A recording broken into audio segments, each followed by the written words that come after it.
ó pààyàn lẹ́kọ̀ọ́, ó pààyàn lógùn, ó pààyàn nìbàdàn, ó pààyàn lóhùndó, ó pààyàn káàkiri, ó pààyàn lọ́wọ́. Bàbá yẹn ní òun wà lára àwọn tó tẹ̀lé lọ sí Ọ̀wọ̀. Ó ní over 75 people ní èdè ẹ̀mí ọmọ Yorùbá ní Gani waste. Over 75 ẹ̀mí ní Gani Adams, Ganiyu Adamu. Tí ọmọ Yorùbá dẹ̀ dákẹ́ látijọ́ tó ń dààmú Yorùbá, ìdààmú yẹn ti padà sórí gbogbo ẹ̀yin tẹ́ bá ń tẹ̀lé lẹ́yìn. Ṣé gbọ́ mi? I will never attack any one of you. Torí ẹni tẹ́mi ò bá ti mọ̀. Gani ọ̀gá yín mọ̀ pé mo mọ̀ dáadáa. O jẹun èpè sanra ní Gani.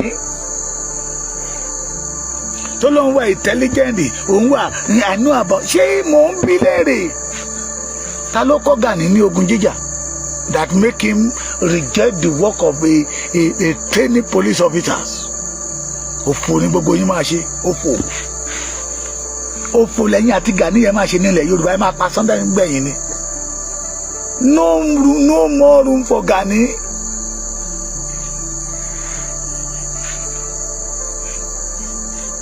Kò sí àyè fún ọmọ Tápà láti wá dalẹ̀ Yorùbá rú mọ́.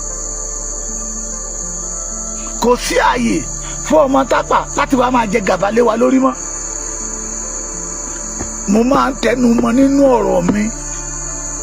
Ní gbogbo ọ̀nà lọ́lọ́run ọba mi ti fi ohun gbogbo jí kí ìran Yorùbá. Ìyà èèyàn ò jẹ́ Yorùbá.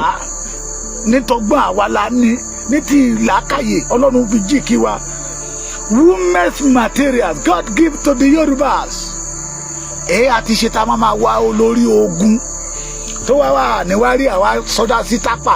Àwọn ọmọ tí àwọn bàbá wa kan gbà tọ́, tán gba bàbá wọn tọ́, tán daṣọ àṣírí bo bàbá wọn pé láyé ẹjọ́ wọn àná wọn máa pa olè ní. Táwọn bàbá wọn ò jẹ́ kán pa bàbá àti tiẹ̀. Tó wá délé ní tó wá jẹ́ pé ìran Yorùbá gẹ́gẹ́ ló wá gbógun tì. The majority of you tẹ̀ ń tẹ̀lé Gani lẹ́yìn orí yín ti burú, ọpọlọ yín ti yòrò.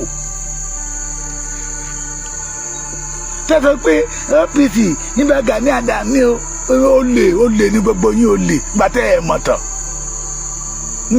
mọ̀ tán. Adá ẹgbẹ́ ẹlẹ̀ Oòduà People's Congress. Bàbá Dr. Fẹ́dí Fáṣẹ̀hùn nígbà tó bá máa sọ̀rọ̀ ńgbà yẹn lọ́hùn, kí jẹ́ kí bàbá yẹn máa sọ̀rọ̀ kan ní Oòduà. Ẹnìkan tẹ́lẹ̀ tó máa sọ̀rọ̀ kan máa ní Oòduà fún nílẹ̀ Yorùbá ní Ọ̀nìrìṣà. Gani gbéra ẹ̀ kalẹ̀ ó fẹ́ máa complete pẹ̀lú bàbá yẹn, òfò ló máa ṣe òfò. We mean all of you. Àwọn bàbá yẹn ronú dáadáa pé nígbà tí June 12 ṣẹlẹ̀ yìí, tí a bá tètè múra ara burúkú làwọn ará bíbá máa dá nílẹ̀ Yorùbá.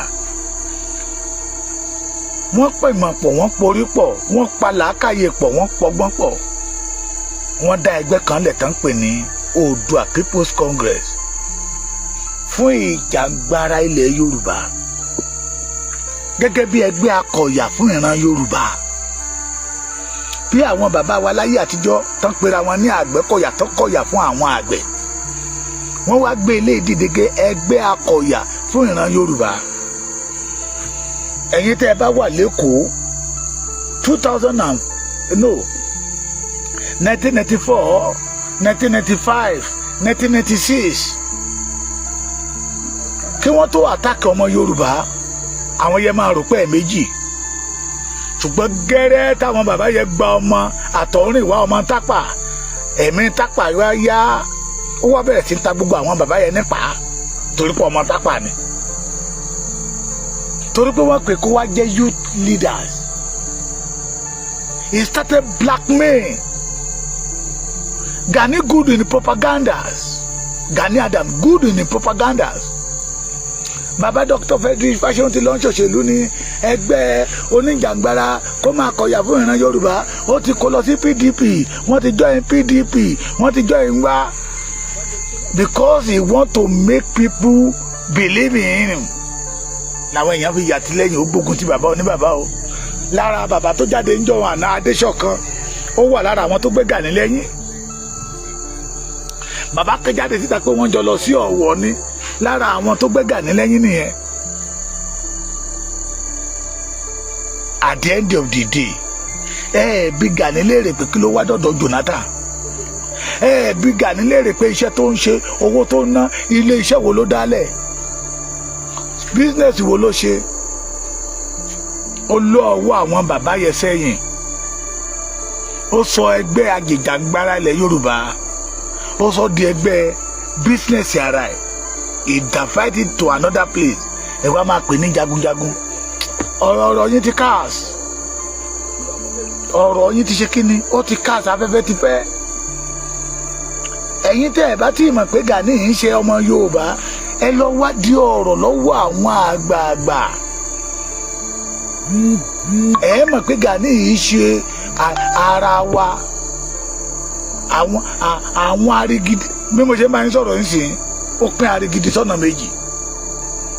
Ìgbà tí TB Joshua wà láyé, a máa rà tí ọmọ àlè, ọmọ àtọ̀rìn wà yìí tó fojú TB Joshua rí. Tá bá sì rí ọmọ ọ̀wọ̀ ọmọ lọ́wọ́ mẹ́dẹ̀ tẹ́tẹ̀ ń jẹran ẹdún tó ń tẹ̀lé Gani, a jẹ́ pé ọmọ àlè ni, torí Gani kógun wá sí Ọ̀wọ̀.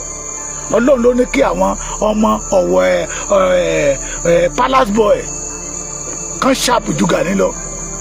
Ní ọjọ́ yẹn ló sáré bí ehoro, ní ọjọ́ yẹn ló wọ aṣọ obìnrin jáde síta, ẹni tó sáfógun. Wọ́n ń pè yàn, ẹ̀yin ọmọ ẹ̀ wọ́n ń pè yàn kan ní ọmọ àlè. Ẹ̀yin tí ẹ lè sọ the genesis of the OPC, the purpose of the OPC, àwa lè sọ. Ẹjọ́ ìlú OPC lánàá ni ọ̀gá yín ó ajá ẹgbẹ́ kan wà ní àmẹ́ ní àwọn ọmọ Yorùbá tó wà ní abroad. Mo ti gbàgbé, ẹjọ́ tẹ́ bá wà lórí program ẹ̀ tó rán mi létí. Ó ajá kí ẹgbẹ́ yẹn mọ́ wọn lọ́wọ́ ni. Wọ́n ti ní president, wọ́n ti yan gbogbo oyè, ló bá ní dẹ̀dẹ̀dẹ̀ àfi tó bá sọ ọ́n di president. Pé tí wọ́n bá ti lè sọ ọ́n di president kan sọ ọ́n di kí lẹ ti ń pè live patron ní kíní kan náà dánadáa yìí. Kí ló wá fà á? Ó nígbàrà tó ti gbọ́ pé wọ́n gbé ìrù ẹkùn jáde síta. Ẹbí Gani léèrè lára àwọn tó lọ àtàkì ilé Sunday Igboho tí àwọn ọmọ Gani ò bá síbẹ̀. Ẹbí Gani léèrè nígbà tí Sunday Igboho lọ sílé ẹ̀ tí ò bá fi ìkan sórí ìjókòó fún Sunday Igboho, ó júra wọn lọ ní. Ẹbí léèrè. Ẹbí léèrè nígbà tí Sunday Igboho lọ sílé ẹ̀ láàrin Ìbàdàn pé Sunday Igboho bọ̀, he planned that two way, but Almighty God make him fail woefully. Ìyẹn Gani Adams ni o. Ọ̀pọ̀lọpọ̀ ẹ̀yin tẹ́ ń tẹ̀lé lẹ́yìn ló ti lu ayé ẹ̀yin mọ́lú, ló ti jayé ẹ̀yin mọ́ títí ẹ̀, ó jayé ẹ̀yin tó tún jayé ọmọ títí yín mọ́. Ìsọdá Guru Maharaj náà ti àtàkì Sunday Igboho torí pé ó sọ wípé òun lọ lé ẹ̀. Yes, OPU adáàbò yín bàbá mi, Gbẹ́ngà Ayọ̀délé Oòduà, ẹ pa mí tì látijọ́ yìí. Ṣé ẹ ti jọ́ yín Gani ni? Èmi lè máa já yín gbà lẹ́yìn Gani, ẹ̀yin máa já yín gbà. Ẹ̀rí lẹ́ ń wò yìí o, Gani hijack OPU in UK. Bó ṣe hijack Yorùbá One Voice in Ireland. Bí Sunday Igboho ṣe yarí máa wọn yẹ lọ́wọ́ ní Guru Maharaj nígbà tọ́mọ ọlọ́mọ máa délé, ó ti fi ògùn sórí ìjókòó dé kó wá jáde níta kó wá deny ẹ̀. He sent 8 man to Sunday Igboho kó tó wá bọ̀ sí Sunday Igboho mọ́lé pé now àti yẹn ti the only way ni pé kí Yorùbá máa lọ, no problem, ó yá kí ni plan tó wà lẹ̀. Igboho tẹ̀ pé wá pé yes, Ìbà Gani Adams ti dé pẹ̀lú wa, ọ̀nà ti là, gbogbo àwọn ọmọ ẹ̀ wọ́n máa gé ní kankan ní Sunday Igboho àti ṣe nǹkan báyìí lẹ̀, àti ṣe nǹkan báyìí lẹ̀, àti ṣe nǹkan báyìí lẹ̀. Ọjọ́ kẹrin ẹ̀ no a week later náà wá bọ̀ sí ilé Sunday Igboho mọ́lé kí Gani wá jáde ta kó lóhùn mọ̀ nípa ẹ̀ ní kíní olórí burúkú bẹnu ẹyẹyẹ. Ó lè balẹ̀ Yorùbá jẹ́, àṣírí ẹ̀ ti tú nílẹ̀ Yorùbá. alákàtẹ́ ẹ pa nìbàdàn tẹ́ ẹ sọ sínú epo gbígbóná, bàbá Pópóọlá tẹ́ ẹ pa ní pálásì Onírìṣà, bàbá Agboola ọmọ Òkè Ògùn tẹ́ ẹ pa ní ìpakúpa. ẹ̀rí wa o 75 Yorùbá people tí Gani West ní Ọ̀wọ̀ ní ọwọ́ àwọn sójà. olórí jagunjagun ilẹ̀ Yorùbá nìyẹn o, ọ̀gá ajìjàgbara ilẹ̀ Yorùbá tó ń gbógun ti Yorùbá, tó ń pa ọmọ Yorùbá bí ẹni pẹran. ẹ wá nínú ìyá wa dùn pé ká dìvẹ́ǹdì ilẹ̀ Yorùbá kí Fúlàní ó má ráyè pa wá mọ́. that is why tó fi jáde síta tó fi ń condemn Sunday Igboho. èrè ìdí tó fi jáde síta tó fi ń condemn Sunday Igboho nìyẹn, torí pé inú ojú ó ń ṣe inú dídùn bí Fúlàní ṣe ń pa ìran Yorùbá, torí Núpé àti Fúlàní ìkan ni wọ́n.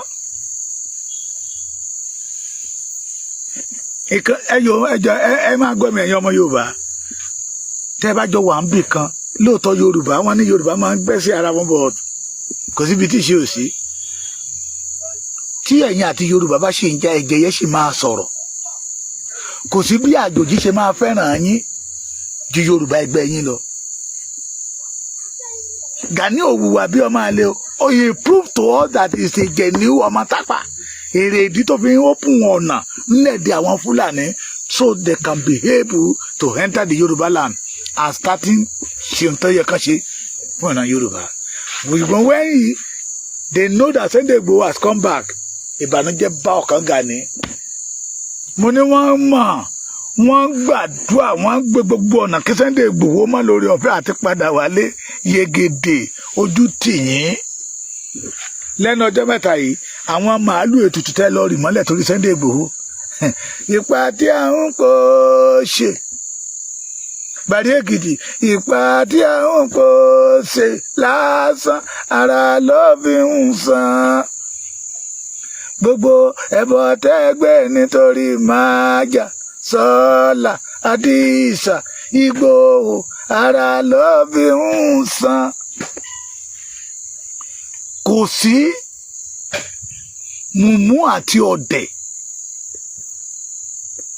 ni ò ní mọ̀ pé a gbé ọmọkùnrin yẹn wá láti wá pa ìran Yorùbá bẹ́ẹ̀ ní pẹran ni. ọ̀rọ̀ tí bàbá wa ọba Ṣómólú Bàrígà sọ pé Àtíkù ló gbówó lẹ̀ tó fi jẹ oyè Ààrẹ Ọ̀nà Kakanfò, tó fi confuse bàbá wa Adéyẹmí Lámídì, kí Gani wá jáde síta kó wá dìnnà ẹ̀, kó bọ́ bàtà lẹ́sẹ̀, kó gbéra ìṣépè lórí ilẹ̀ Yorùbá pé Àtíkù ò fún un lówó, kó gbéra ìṣépè pé Àtíkù ò pé Jonathan, kó gbéra ìṣépè pé petition ò pọ̀ lórí òun tó fi lọ pé Jonathan pé àwọn èèyàn ti fẹ́ gba kínní lọ́wọ́ òun, kó bọ́ bàtà lẹ̀ lọ́mọ eléri ibú tó fẹ́ dalẹ̀ bàbá wa rú, tí ọ̀pọ̀lọpọ̀ Yorùbá náà dẹ̀ ṣe ń tẹ̀lé lẹ́yìn. I'm not a bastard. mi ò fọwọ́ sí júwèlé bàbá mi. mi ò kógun jayé, mi ò kógun lọ sí Ìpotìrí, mi ò kógun lọ sílé ìyá mi rí, sílé bàbá mi. Gani kógun lọ sí Arigidi to show that he is not a genuine ọmọ Arigidi. Yorùbá máa ń gbàlejò, láfi ní kí Yorùbá ó wọ àlejò gbà. ká jẹ́ kí mistake àwọn bàbá wa tàná kó kọ́ wa lọ́gbọ́n lénìí. ẹ̀yẹ wo kárìn kápọ̀ yíyẹni yẹni, ẹ jẹ́ káwọn náà dúró mẹ́yọ yẹ lọ́dún mẹ́kẹ́ múlẹ̀ kẹ́ máa roko lọ. kárìn kápọ̀ àwọn bàbá wa àná ló gba fámìlì Gani láàyè ní ilẹ̀ Yorùbá, ní Gani ló wá ń pàtàn fọ́mọ onílùú.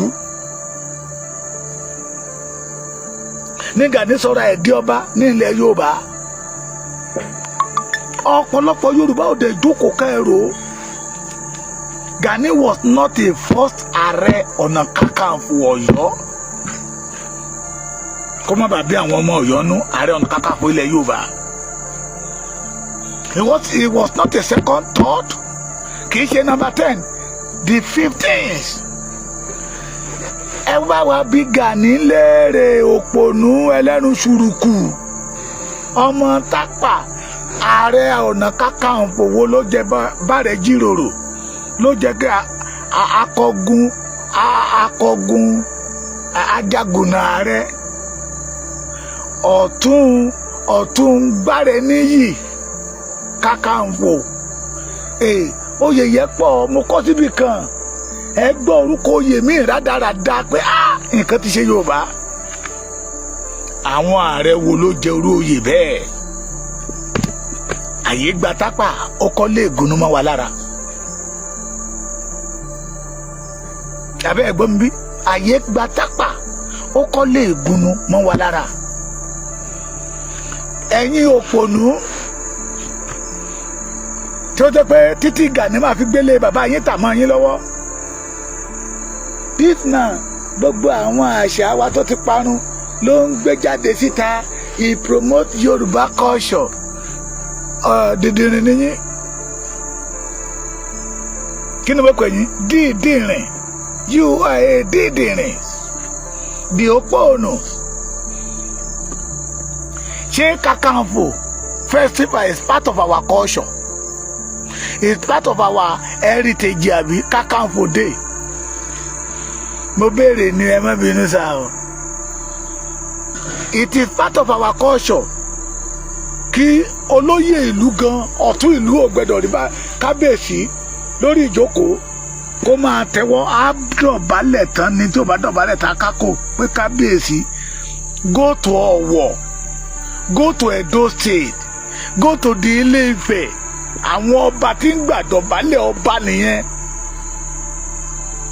ẹni tẹ́ ló ń gbàṣà Yorùbá ga bó ṣe máa náwó sáwọn ọba rẹ̀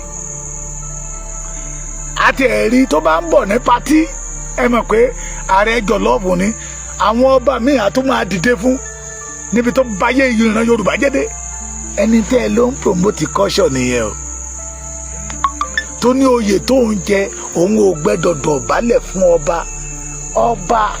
ọba ní ilẹ̀ Yorùbá is a symbol king is a symbol to the Yorùbá race la fi ń pè wá ní ọmọ aládé adé títí wá yàtọ̀ sí adé tán fi páálí ṣe tán kó góòdì sí lára adé títí wá yàtọ̀ sí adé China adé ìṣẹ̀ǹbáyé tó ti wà more than 15,000 years ago àwa ní ìran tọ́lọ́run kọ́kọ́ dà why we allow why the reason mi mo yìnbó tí mo fẹ́ lò ní o ẹ ṣáà máa lò ó ẹ máa lò sẹ́jẹ̀ o that will make us allow Tápà boy tó dẹ̀ fẹ́ sọ̀rọ̀ ẹ̀ di kàràǹjẹ́gbọ́n mọ́ wa lọ́wọ́ that want to destroy the Yorùbás tá a kápọ̀ sọ́run tá a fi ẹ̀gẹ́ sí stáàṣì agbádá sọmí darúgbó tá a máa sọ wípé oyè tó ń jẹ ojú oyè ọba lọ ní ilẹ̀ Yorùbá ara ló máa pa gbogbo yín pápátá tẹ́ ẹ̀ bá dẹ̀ yìí ẹgbẹ́ ìlú ẹkùn ti dé ìlú ẹkùn belong to ojúlówó ọmọ ọkọ Yorùbá Sunday Igboho máa tún gba yìí lánàá o láti àná mo ṣe ń wọlé ni o gbogbo pàtẹ́ rí mi tí mo ṣe program lẹ́ẹ̀kan tí mo ń láàgùn ní mọ́tò ìrìn àjò ni mo wà ìrìn àjò láwa yìí o ọ̀la inú kan ló gbé wa délé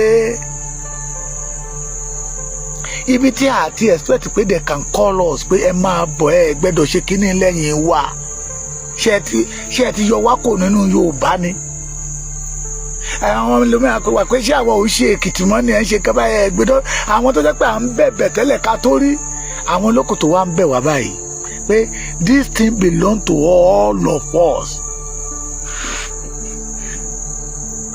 It is because why the Ghanaians has spoiled the name of OPC, turn OPC to another thing in Yoruba land. And we are moving forward. We are moving forward. We are moving. Bóra Lawrence Ọlámilékan ẹ máa happy. We are moving forward. Tẹ́nìyàn kan bá pè mí lọ́mọ àlè lórí ilẹ̀ bàbá mi kí ẹni dákẹ́ no. We are moving forward. Wọ́n ní nígbà tó pè ẹ́ bẹ́ẹ̀ ẹ ṣe jáde síta dídákẹ́ tí àwọn bàbá wa dákẹ́ lánàá ló gbé wa dé orúkọ tá a wà yìí ẹ ṣáàfi wọ́n lẹ̀ ẹ fojú fò àwọn bàbá wa ń fojú fò àjòjì ń gbalẹ̀ mọ́ wa lọ́wọ́ àwọn bàbá wa ń fojú fò ògo wa wọ́n dẹ̀ ń sọ di nǹkan míì mọ́ wa lọ́wọ́ àwa ò ní fojú fò. This is part of the moving forward of the Yorùbá race.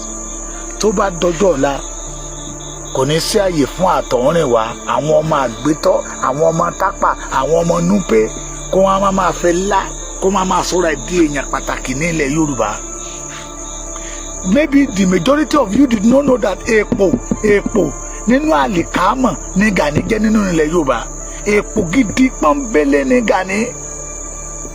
Bẹ́ẹ̀ bá kó ènìyàn 15 ńlẹ̀ agbára kákálẹ̀ máa fi rí 1.5 tó máa sọ̀rọ̀ Gani dáadáa. 1.5 tó bá sọ̀rọ̀ Gani dáadáa irú ìrònú ìborùn ni wọ́n. Ajẹnilẹ́sẹ̀ agbẹ̀tọ́ ẹlẹ́tọ̀ lọ́wọ́ ẹlẹ́tọ̀ ayínilọ́wọ́ gbà adalé onílérú nírú àwọn 1.5 yẹn. So ẹ wá ní kádàkẹ́kẹ́ máa wò náà. We must let the Yorùbá and unborn àwọn generation tó ń bọ̀ kan bá lẹ̀ pé ọmọkùnrin kan wà o Gani Adams ló ń jẹ́ ọmọ tápà ní torí pé ó pẹ́ ní ilẹ̀ Yorùbá ló sọ̀rọ̀ ẹ̀dín nǹkan míì ló máa joyè Ààrẹ Ọ̀nà Kakanfò àwọn bàbá wa rò pé ọmọ bẹ́ẹ̀ orí bẹ́ẹ̀dì ni náà máa gbé sórí bẹ́ẹ̀dì tán o ló máa sọ wípé èmi fẹ́ mẹ́mọ́ ẹ fún mi ní tọ́bílà o.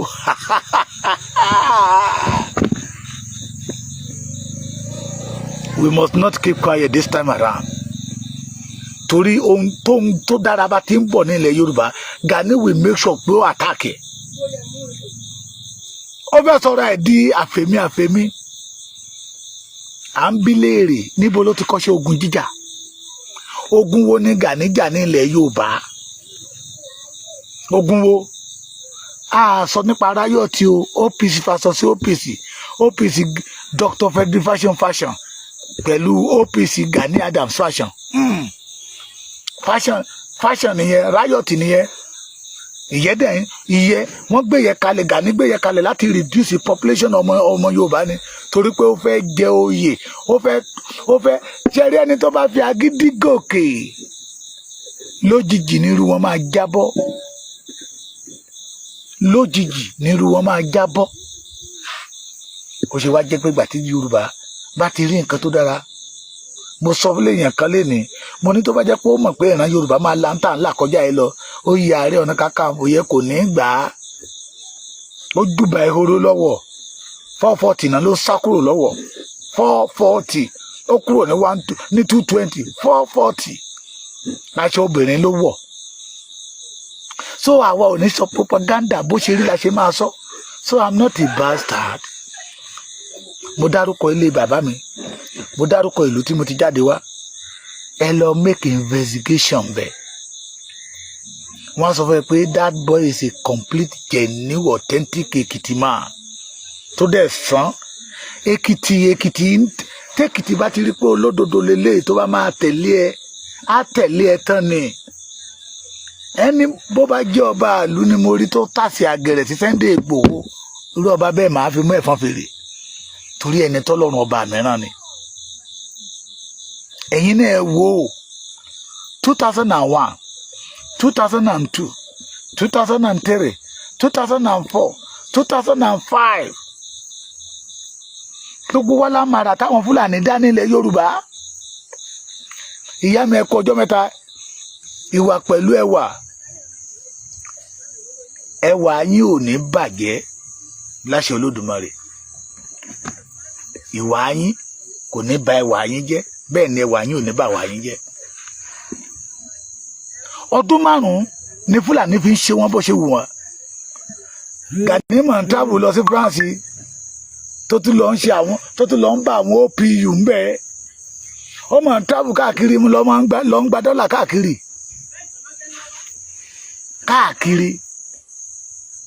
Fúlàní dẹ̀ ń pa everybody lọ but he good in information mi àwọn náà ti ṣe mọ́mọ́ pé àkàmánì sọ pé mi ò sọ nǹkan kan wọ́n ń bọ̀ o power bike 50 power bike bíi 5 million náà máa kó wọ̀lú Ọ̀yọ́ náà fẹ́ gbà wọlé Ògùn náà fẹ́ gbà wọlé orí Kwara yẹn ni wọ́n ní káàpù bẹ́ẹ̀ tó bá ti sọ yẹn tán ara ilé mi máa dákẹ́ ni but when the ojúlówó ọmọ ọkọ authentic genuine one olú ọmọ Oòduà di Àrẹ̀mọ Oòduà tó dé màmá mi now ajínigbé ajínipa dínkù nígbà tó ń gbọ́ pé Sunday Igboho dá èrò ẹkùn lẹ̀, most especially àwọn ará mo rí nínú àwọn ará Kwara tó pè mí tó sọ wípé ẹjọ́ ẹ má jìnnà sí wa, ṣebí olóyè Sunday Igboho ti wá introduce èrò ẹkùn lọ́dọ̀ wa.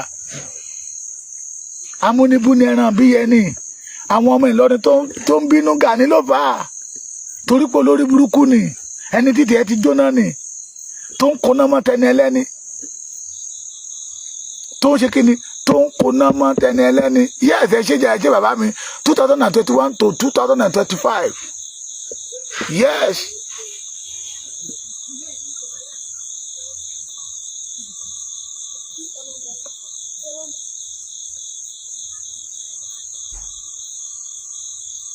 (2025 to 2021 to 2025). Gbogbo wa la mọ̀ tójú wa rí. Àwọn tó wà nílùú òyìnbó gan pariwo pé pípa yìí ti pọ̀ jù. Gẹ́rẹ́ tó máa dé Yẹmọdé. Mo ṣe kábíyèsí fún bàbá wa Ládọjà.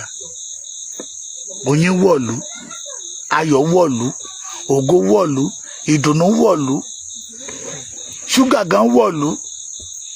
Pẹ̀lú bàbá wa Ọ̀nìrìṣà, olórí aládé gbogbo ilẹ̀ Yorùbá, àtàwọn ọba kọ̀ọ̀kan, bàbá wa Olúgbọ́n, Ajérò. Wọ́n dìde. Ọmọ yìí ò ṣebí torí ká má bàa pa wá nípakúpa ni. Bí Sunday Igboho ṣe dé tán introduce ìrù ẹkùn tí bàbá wa Síwájú Bọ́lá Ahmed lù lóǹtẹ̀, ọmọ olódò bẹ́ẹ̀ tó lù lóǹtẹ̀ ní brébọ̀sì Gani ló bá fọ́.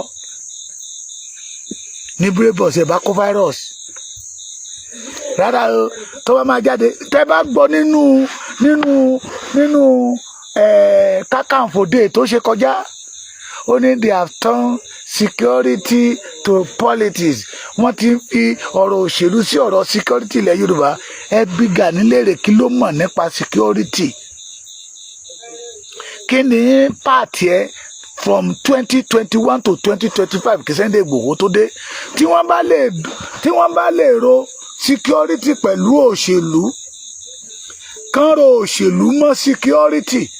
Nígbà tẹ́nìyàn bá da ìyẹ̀fun sómi tó rò tó di àmàlà tó ṣe é jẹ, tí wọ́n bá lè ro òṣèlú àti security tó rò papọ̀, tí ẹ̀mí ọmọ Yorùbá wà láàyè, tí wọn ò gbé wa pa, apàtẹ́wọ́ fún irú àwọn tó bá rò.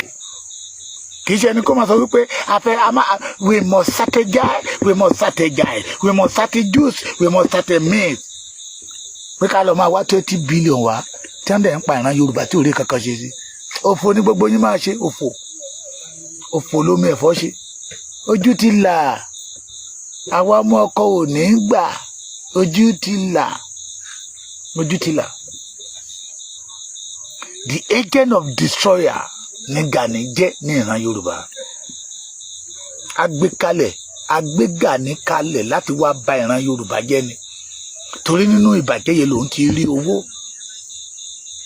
Ọ̀pọ̀lọpọ̀ àwọn tó wà, mo ti sọ dáadáa, màá tún máa sọ. Bá ṣe pariwo nígbà tí Dúpẹ́ Onítìrí rèé, ọ̀pọ̀lọpọ̀ inú yín ò gbà.